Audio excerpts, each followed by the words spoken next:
नमस्कार, स्वागत है आप सभी का। आपके साथ मैं हूं मेघा कौशिक और चलिए खबरों का सिलसिला शुरू करेंगे। सबसे पहले बात करते हैं एग्जिट पोल की। 5 राज्यों में चुनाव के एग्जिट पोल। पश्चिम बंगाल में टीएमसी को 129 से 145 सीटों का अनुमान, बीजेपी को 144 से 160 सीटें मिलने का अनुमान, यानी कि एग्जिट पोल में बीजेपी की सरकार पश्चिम बंगाल में बनती नजर आ रही है। अनुमान यह है, लेफ्ट समेत अन्य को 1 से 5 सीट मिलने का अनुमान है। असम में फिर भाजपा सरकार का अनुमान, तो बीजेपी को 80 से 86 सीटों का अनुमान है।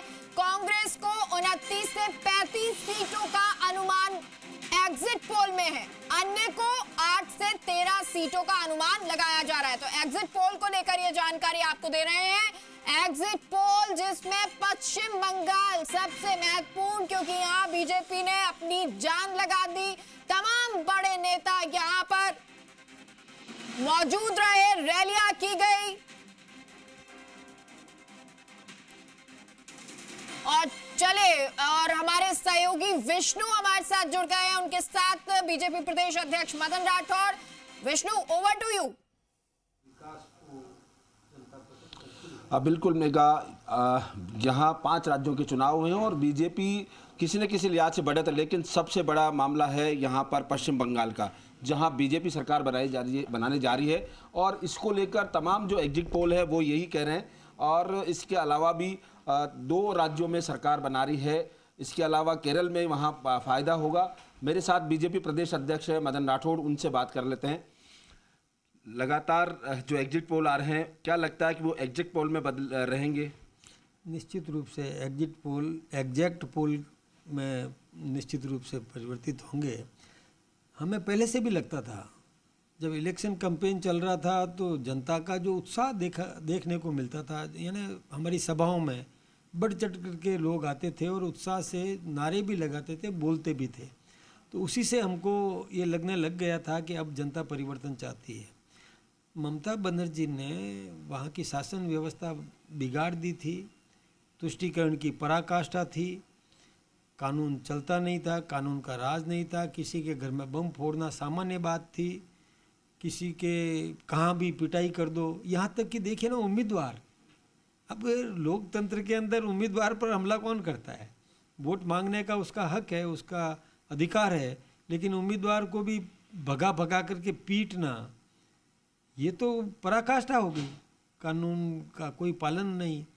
यही नहीं, हिंदुस्तान की जो संघीय व्यवस्था होती है कि केंद्र की योजनाओं को राज्य में लागू करना चाहिए, वो ममता जी ने नहीं किया।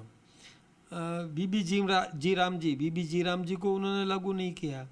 आयुष्मान भारत जैसी योजना को उन्होंने अपने यहाँ लागू नहीं किया।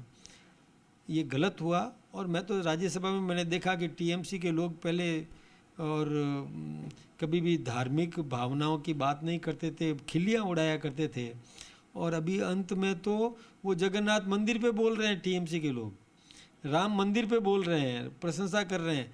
तो हम समझ ही गए थे कि अब ये लुभाने का काम कर रहे हैं। लेकिन जनता सावधान है कि चुनाव आए और लुभाने का काम करे और उनकी भावनाओं को और आकर्षित करने का प्रयास करे तो जनता नहीं मानेगी। जनता देखती है कि उनका व्यवहार कैसा रहा। एसआईआर को लेकर भी बबेला मचा था। ममता बनर्जी ने कहा था कि एसआईआर के खिलाफ यहाँ पर वोट पड़ेंगे और ये जो मतदान बढ़ा उसको लेकर क्या लगता था कि जो मतदान बढ़ा है वो किस पक्ष में मान रहे हैं आप? हमारे पक्ष में मतदान जो बढ़ा है निश्चित रूप से हमारे पक्ष में है। जनता ने इस बार तय कर लिया, मीटिंगों में आवे उससे ज़्यादा ही उत्साहवर्धक तरीके से अंडर करंट भी था और सामने दिखता भी था। कई स्थानों में तो जनता ने खुल कर के बोला भी है, नारे भी लगाए हैं, परवाह नहीं की कि हमारा घर जला देंगे। क्या घर जला देंगे? आएंगे ही नहीं वो सत्ता में। सत्ता इस बार भारतीय जनता पार्टी की बनेगी और उनको सुरक्षा प्रदान करेंगे, हम नागरिकों को सुरक्षा प्रदान करेंगे। एसआईआर को लेकर भी थे कि लगातार आरोप था कि चुनाव आयोग पर भी आरोप लगाए और कोर्ट तक बात पहुंची, तो क्या एसआईआर भी कोई फैक्टर रहा अपमान? नहीं, देखिए एसआईआर में ये फ़र्क जरूर पड़ा है कि जो फर्जी वोटर्स थे या जिनके 2-2 जगह नाम थे, 3-3 जगह नाम थे,